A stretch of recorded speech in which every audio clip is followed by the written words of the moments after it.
Allô tout le monde, j'espère que vous allez bien. Aujourd'hui, je porte ma corne de licorne. Hop.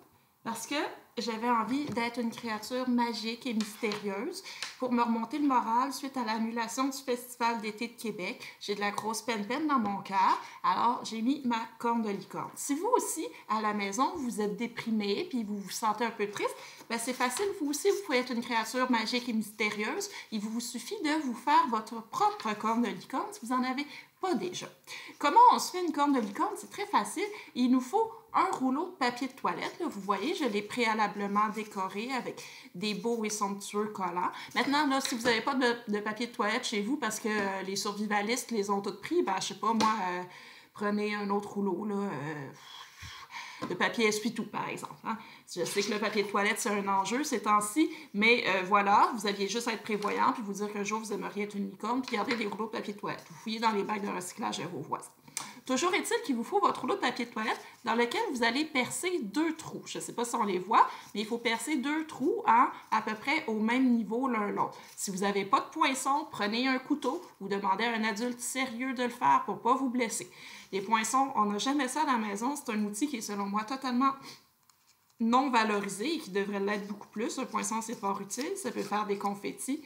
Et vous ne savez jamais quand est-ce que vous allez être invité à une bar mitzvah ou à un enterrement, puis avoir une poignée de confettis dans ses poches là, pour lancer au moment opportun. C'est toujours une bonne idée.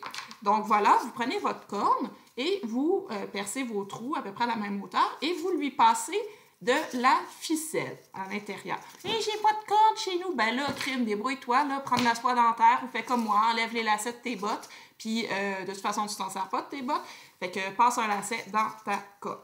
Là, j'ai enlevé ma corne, c'est tout simple, et il vous suffit de vous mettre votre corne sur votre tête et de bien l'attacher pour vous aussi être une créature noble et mystérieuse. Voilà, c'est d'un chic fou.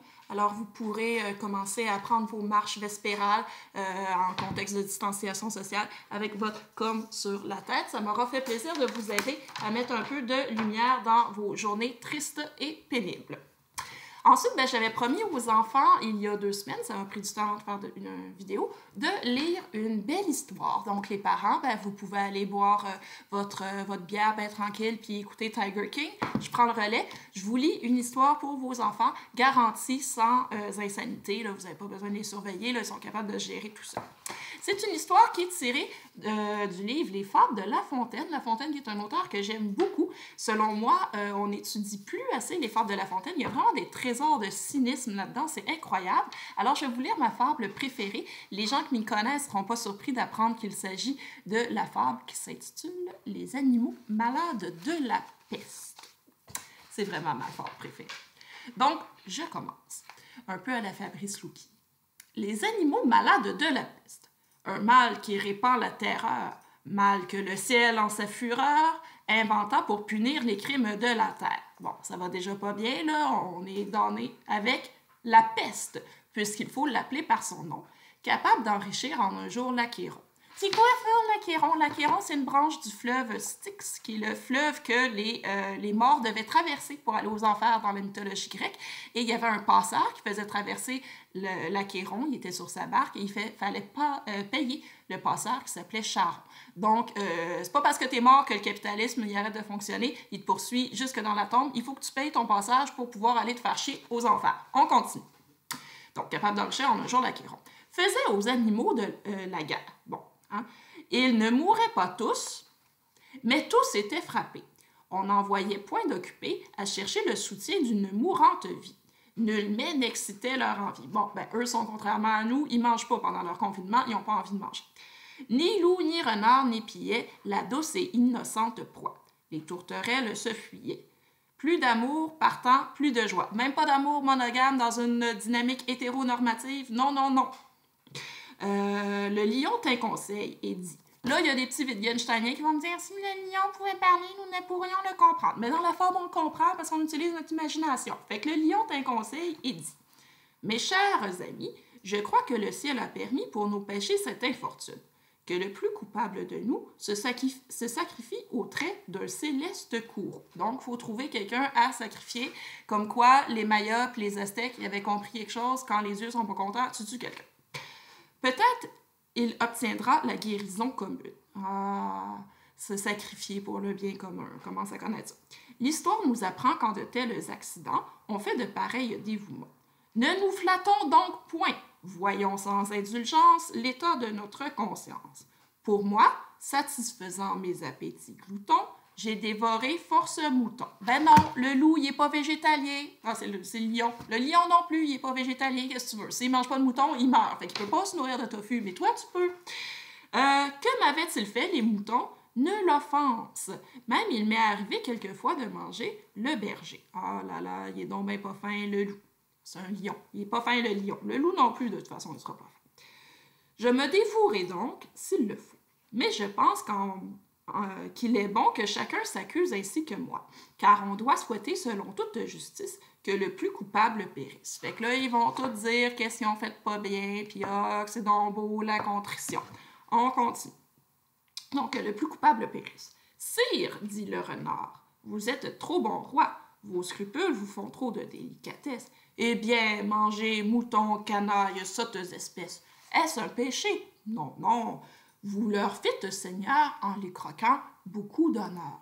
Et quant au berger, l'on peut dire qu'il était digne de tout mot, étant de ces gens-là qui, sur les animaux, se font un chimérique empire. Le spécisme, c'est pas bien, ça justifie le fait que le loup te mange. C'est ce que le renard dit. Ainsi, dit le renard, est flatteur d'applaudir. Ah, tout le monde applaudit, le lion, il est donc fin. Du tigre, ni de l'ours, ni des autres puissants, c'est sûr que on n'est pas à l'épisode de Tiger King, les tigres, ils ont encore quelques droits, ils peuvent faire ce qu'ils veulent, puis ils disent leur culpabilité, mais on leur pardonne tout. Donc, du tigre, ni de l'ours, ni des autres puissances, les moins pardonnables offenses. Tous les gens querelleurs, jusqu'au simple matin, au dire de chacun, étaient de petits saints. L'âne, on sent que ça n'ira pas bien pour l'âne, il n'a pas très bonne réputation, paraît qu'il n'est pas intelligent.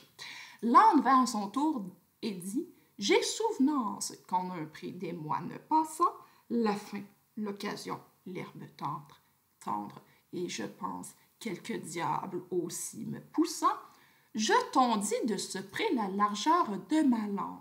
Je n'en avais nul droit, puisqu'il faut parler net. » À ces mots, on cria « Haro !» sur le beau d'escandale. Un loup quelque peu clair prouva par sa harangue qu'il fallait dévouer ce maudit animal, ce pelé, ce galeux, d'où venait tout leur mal. Tout est de la faute de l'âne parce qu'il a mangé de l'herbe.